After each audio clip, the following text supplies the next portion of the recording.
En juin de l'année dernière, pendant notre batme, c'était peut-être le 2 juin, ou aux alentours du 3, le frère Ashbert dormait sur le canapé. Un groupe de frères et sœurs, au milieu de la nuit, louait Dieu. Alors le frère Ashbert s'est endormi, en écoutant les chants de louange, les trouvant Thérèse beaux. Et après s'être endormi, il a hervé que le frère Ashbert recevait une TRS grande SNN, une sken immense, et la foule, dense et sombre, des spectateurs perte de vue, regardait le frère Ashbert se produire. Mais il pressentait quelque chose de TRS merveilleux. C'est que le frère Ashbert, dans la paume de sa main, avait une branche aussi petite qu'un chasse d'aiguille. Nous nous sommes dit, comment le frère Ashbert peut-il avoir une branche aussi petite qu'un chasse d'aiguille? Madame, la tige d'une feuille est plus grande qu'un chasse d'aiguille. Comment se fait-il que dans ton RVE, une branche soit aussi petite qu'un chasse d'aiguille? Alors pour le frère Ashbert, cette branche, aussi petite qu'un chasse d'aiguille, cette branche si merveilleuse, elle était blanche. Blanche comme du jade blanc. Blanche comme du jade blanc. TRS pure. Alors le frère Ashbert la touche légèrement du doigt. Et cette branche a grandi. Il la touche nouveau. Et elle a encore grandi. Alors le frère Ashbert a arrêté de la toucher. Il la tire. Et elle est devenue de plus en plus grande. De plus en plus grande. Pourtant cette branche, après avoir grandi, elle gardait toujours la couleur du jade blanc. D'une blancheur extrême. Et elle grandissait encore. Puis il s'est réveillé. C'est cela que des milliers et des milliers de personnes regardaient le frère Ashbert présenter. En fait, cette performance, c'était de montrer comment une branche, aussi petite qu'un chasse d'aiguille, en le frère Ashbert, devenait un arbre imposant. C'était ce genre de spectacle. Alors quel est le mystère de ce spectacle? Ici la branche aussi petite qu'un chasse d'aiguille. Elle symbolise la branche aussi petite qu'un chasse d'aiguille. Symbolise Dieu et le Seigneur. Elle symbolise notre groupe de frères et sœurs. Cette branche aussi petite qu'un chasse d'aiguille, c'est une métaphore de nous, les frères et sœurs d'aujourd'hui. Nous sommes très peu nombreux. Le nombre est vraiment TRS restreint. Comme si nous étions petits comme un chat d'aiguille. TRS petit et insignifiant. Mais, cette branche aussi petite qu'un chasse d'aiguille, elle est pourtant blanche. Elle est pure, comme du jaspe. Ce qui signifie que notre petit groupe de personnes, bien que peu nombreux, est pourtant saint. Tout comme la Bible le prophétise, en disant « De la racine de Jesse sortira un jeune rameau ». C'est-à-dire un jeune rameau, qui représente un groupe de personnes TRS propres, un groupe de personnes TRS saintes, ainsi dans les mains de frère Ashbert. Cela a progressivement grandi et grandi, pour finalement devenir les branches d'un grand arbre. Cela signifie que ce petit groupe de personnes, dans les mains de frère Ashbert, va devenir une grande tribu, ou bien une grande nation, une nation sainte et royale. Alors pourquoi dans les mains de frère Ashbert? On peut seulement dire que la main de frère Ashbert est comme la main de Dieu. Cela signifie que l'Esprit de Dieu est en frère Ashbert, pour que frère Ashbert guide et nourrisse ses enfants. L'autorité du Précleste et du Seigneur Christ, en frère Ashbert, guide ses enfants, qui de petits comme un trou d'aiguille, deviennent les branches d'un grand arbre. Des branches saintes, c'est la métaphore d'un petit peuple, qui, sous la direction de frère Ashbert, va devenir la métaphore d'une immense nation, tout comme le Seigneur Jésus a dit, une graine de moutarde, qui devient un arbre grand. Comme dans cette parabole. Il s'agit donc de dire que Dieu va donner le royaume, une personne, cette personne est l'origine insignifiante. Et parmi les enfants qu'il guide, les gens étaient aussi TRS peu nombreux. Mais bien qu'ils soient peu nombreux, dans ses mains, les uns après les autres, les gens sont devenus de plus en plus nombreux, pour devenir une grande branche. C'est comme au tout début, il n'y avait qu'un ou deux frères et sœurs. Au début, c'est le frère Rehoboth, qui a voulu suivre le frère Ashbert. Puis ce fut la sœur Rebecca, qui a voulu quitter son emploi. Immédiatement après, la sœur Yangwang a aussi rejoint. Ensuite, la sœur Zhao Huan a aussi démissionné, les uns après les autres. Tous les frères et sœurs on démissionne pour bâtir le royaume d'Israël. Maintenant il y a peut-être PRS de 100 frères et sœurs. Ceux qui sont chaque jour, l'hôtel pour coûter. Il y en a peut-être plus de 40, presque 50, qui travaillent ensemble, en comptant tout le monde. Il y en a peut-être PRS de 50, et puis dans d'autres endroits, ceux qui coûtent aussi, en les additionnant avec ceux de l'autel. Cela fait peut-être PRS 200. C'est-à-dire qu'en 2 ans, il y a 10 100 frères et sœurs, alors dans un an, il y en aura peut-être beaucoup.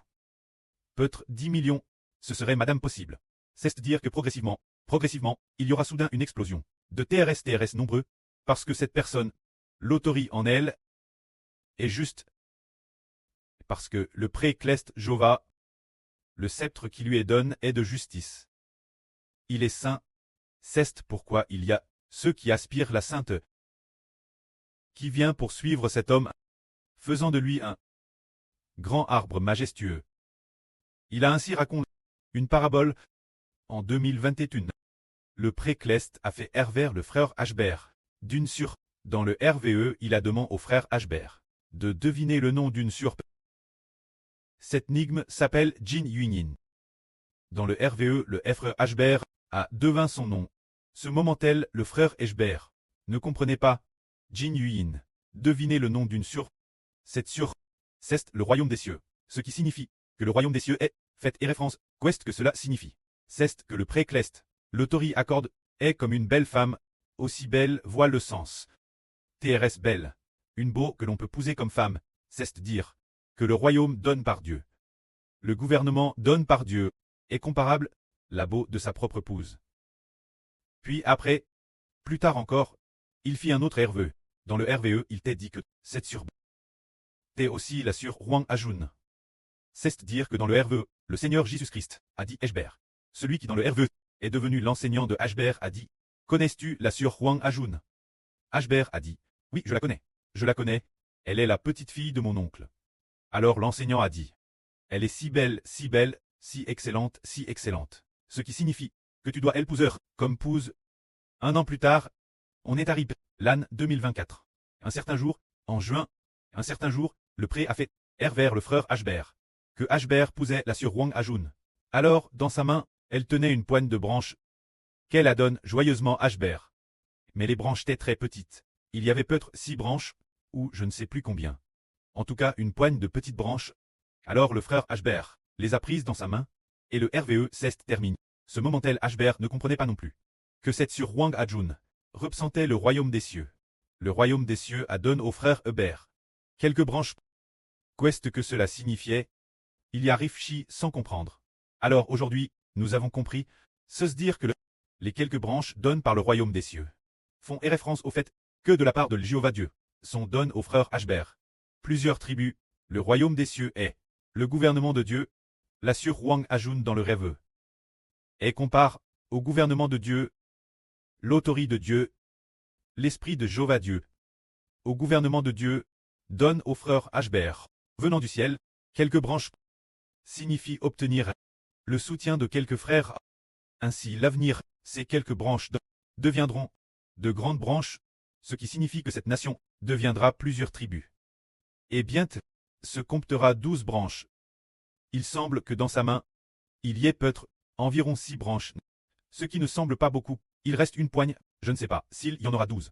Plus tard, le frère Shibo, s'il a le temps, ira dehors pour attacher une petite branche, mais chaque petite branche est plus petite que le bout de cette baguette. Un peu comme la taille d'une baguette jetable. Alors de la taille d'une baguette jetable, je ne sais pas si une petite poigne de cette taille, je ne sais pas combien de branches il y a. On essaiera nouveau plus tard. Se dire qu'on lui a donné une petite poigne de brindilles, ce qui signifie que, depuis le ciel, l'autorité de Dieu, ADGT donne au frère Shibo, pour plusieurs tribus, ADGT donne pour plusieurs tribus. Le moment venu, cela deviendra un grand pays possédant 12 tribus, une immense nation, c'est la métaphore de ce mistre. Puis en 2023, un jour, le pré-clest Jova a fait que le frère Shibo ce n'était pas un RVE, c'était le Saint-Esprit qui parlait directement. Mais pendant la journée de ce jour-là, le frère Shibo traduisait la Bible, traduisant avec beaucoup d'efforts. Après très fatigué de traduire, sans trop savoir pourquoi, il se trouvait alors dans un caf. Un caf appelle Starbucks. Utilisant son ordinateur pour traduire, quoi qu'il en soit fatigue. Le frère Shibo a ouvert son téléphone pour regarder auparavant la religion dans laquelle le frère Shibo se trouvait. Appelle les témoins de Jéhovah. Cette religion, pour voir comment elle aide ses frères et sœurs. Ainsi, après avoir regardé, en consultant le site internet de cette religion, il a découvert que les frères et sœurs de cette religion distribuait des tracts de l'Évangile, toutes les nations et tous les peuples. Notamment une histoire qui racontait qu'ils allaient dans des villages de montagne, TRS recule. Des endroits où l'on ne pouvait se rendre que moto. Ainsi, l'arrière de la moto. Il y avait des piles de livres, se dire les publications de cette religion, distribuent dans ces zones recul, afin que les gens connaissent Dieu, et connaissent le Seigneur, etc. Shibo Ceste dit, ah, quand est-ce que le frère Shibo aura la MDM chose que, avec beaucoup de frères et sœurs, pour l'aider à répandre l'évangile dans le monde entier. Il le désirait ardemment dans son cœur. Si désireux, alors il a pris le précleste, puis contre toute attente le soir, il s'est adresse au frère Heber. Le frère Heber a parlé.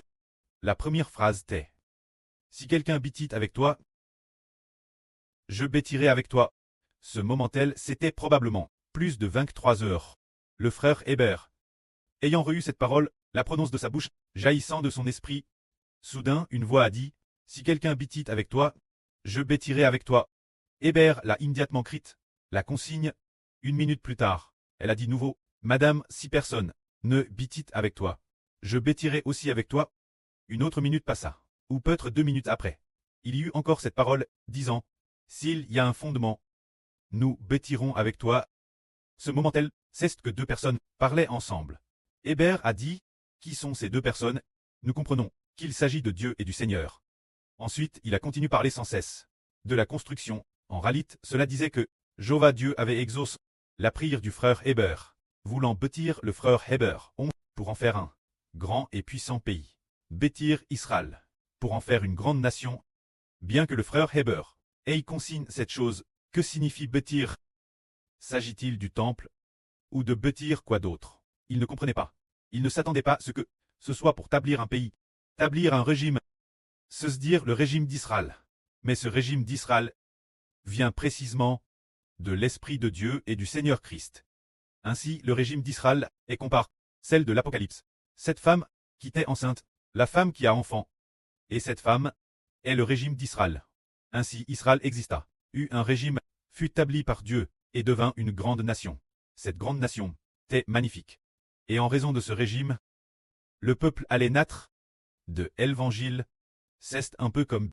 Prenons un exemple. Par exemple, le PCC. Il semble qu'en 1921, il y a plus de 100 ans, en 1921, au tout début de la fondation du parti, il n'avait que combien de personnes? Il semble qu'il n'ait que quelques dizaines. Il semble que c'était lors d'une réunion, quelque part, avec 20 ou 30 personnes.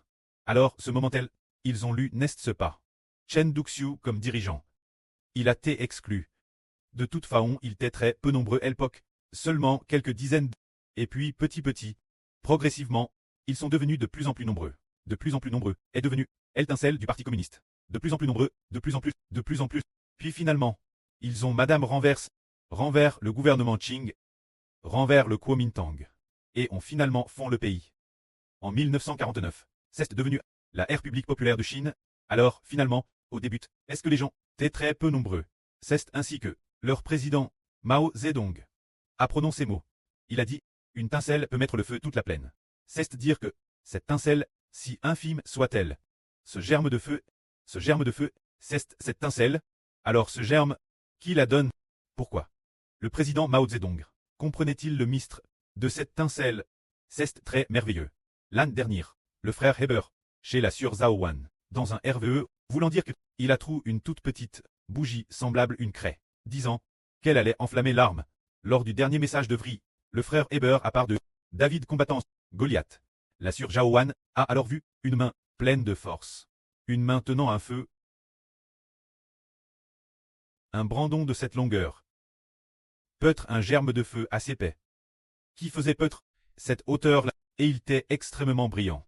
Avec une grande autorité. Cela signifie que le pouvoir de l'État d'Israël commence par rapport l'année dernière, où il y a 1 ou 2 ans grandir. Il va donc enflammer l'humanité entière. Enflammer l'humanité entière. Les personnes en flammes seront au nombre de plus de 2 milliards de. Ce n'est plus seulement une simple étincelle qui peut embraser la plaine, mais un feu dans la main. Un germe de feu, bien plus grand. Cela signifie qu'il va enflammer toutes les nations et tous les peuples, pour que toutes les nations et tous les peuples deviennent des Israélites. Que la gloire soit rendue auprès et au Seigneur. Amen.